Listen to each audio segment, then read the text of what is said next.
बेटा class 7th की विषय गणित की वर्कशीट 2 है ये। और इसका टॉपिक क्या है? आंकड़ों का संग्रह। तो सबसे पहले हम ये समझते हैं आंकड़े होते क्या हैं। आंकड़े एक तरीके से जानकारी होती है, ठीक है।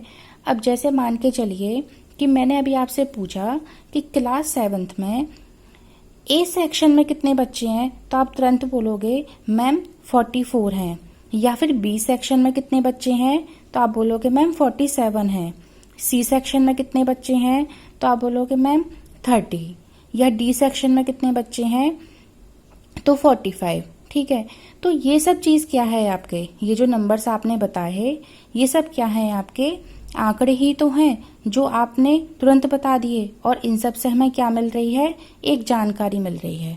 तो हम आंकड़े से क्या होता है, हमें जानकारी मिलती है। और इन सब को आपने एक जगह लिख लिया या किसी भी टेबल की फॉर्म में लिख लिया, ठीक है। तो ये क्या हो जाएगा आपका आंकड़ों का संग्रह। यहाँ पर हम एक उदाहरण देखते हैं, ठीक है। तो हम अगर आपकी क्लास में मान के चलिए 20 बच्चे हैं, ठीक है। अब 20 बच्चे में मैंने उनकी रुचि जानना चाहिए, ठीक है। तो उन्होंने बोला कि मैम हम 6 बच्चों को तो पढ़ना पसंद है, 5 बच्चों को लिखना पसंद है और 9 बच्चों को गाना पसंद है। अगर मुझे मान के चलिए अभी किसी फंक्शन पर गाना के लिए बोलना है, तो मैं किसके पास जाऊंगी? 7th क्लास में आऊंगी ना, क्योंकि यहाँ पर आपने बोला था मैम हमें गाना पसंद है, ठीक है। तो ये सभी जितने भी आपने डेटास बताए, आंकड़े बताए, उसको हमने किसकी फॉर्म में लिख लिया, एक टेबल की फॉर्म में, ठीक है। तो यहाँ पे हमने इन सबको किस में लिख लिया, टेबल की फॉर्म में। तो ये सब क्या है, हमारे आंकड़ों का संग्रह हो गया, जिससे कि हम आगे के लिए जानकारी मिलती है। यहाँ पर हमें एक और उदाहरण दिया है जो हमें आपको करना है, ठीक है। यहाँ पर क्या बताया है कि यहाँ पर आप देख रहे हो ना कि साल में जनवरी, फरवरी, मार्च, अप्रैल, इस तरीके से महीने के नाम लिखे हुए हैं। और इसमें अब हमें करना क्या है कि हमें ये देखना है जनवरी में कितने लोगों का जन्म हुआ। तो वो लोग कौन होंगे आपके, या तो कोई दोस्त हो सकता है, रिश्तेदार हो सकता है, या परिवार के सदस्य। तो लेकिन इसने यहाँ पर क्या कंडीशन बोली है कि कम से कम 15 तो होने चाहिए, ठीक है। तो आप क्या करोगे, इन सब से बात करोगे और उनसे पूछोगे अच्छा जनवरी में कितने लोगों का जन्म हुआ, मान के चलो 5, फरवरी में कितने का हुआ 2। इस तरीके से आपको ये वाली टेबल कंप्लीट करनी है, ठीक है। यहाँ पर एक अभ्यास है, ठीक है। अभी हम वो करते हैं।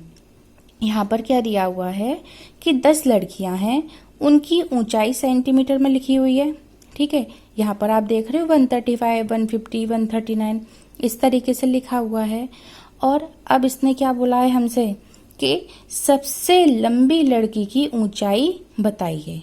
तो सबसे लंबी लड़की की ऊंचाई आप देखकर बता दोगे, ठीक है।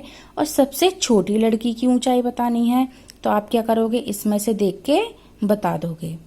अब थर्ड क्वेश्चन में क्या करना है, सी वाले में, कि सबसे लंबी लड़की से सबसे छोटी लड़की की क्या करोगे, ऊंचाई को घटा देंगे, ठीक है। अब यहाँ पर एक और चीज है जो हमारी रह गई, वो क्या है आपकी रेंज या फिर परिसर। अब ये रेंज क्या होता है कि अधिकतम मान से न्यूनतम मान को घटाने पर हमें रेंज या परिसर मिलता है। लेकिन इसे होता क्या है, ये चीज ये होता है कि मान के चलो सबसे लंबी लड़की की जो हाइट थी, ऊंचाई थी 150 थी, और सबसे छोटी लड़की की हाइट थी 120, ठीक है। इन दोनों को माइनस करने पर कितना आया, 30, यानी कि 30 सेंटीमीटर आ गया। तो ये हो गया रेंज।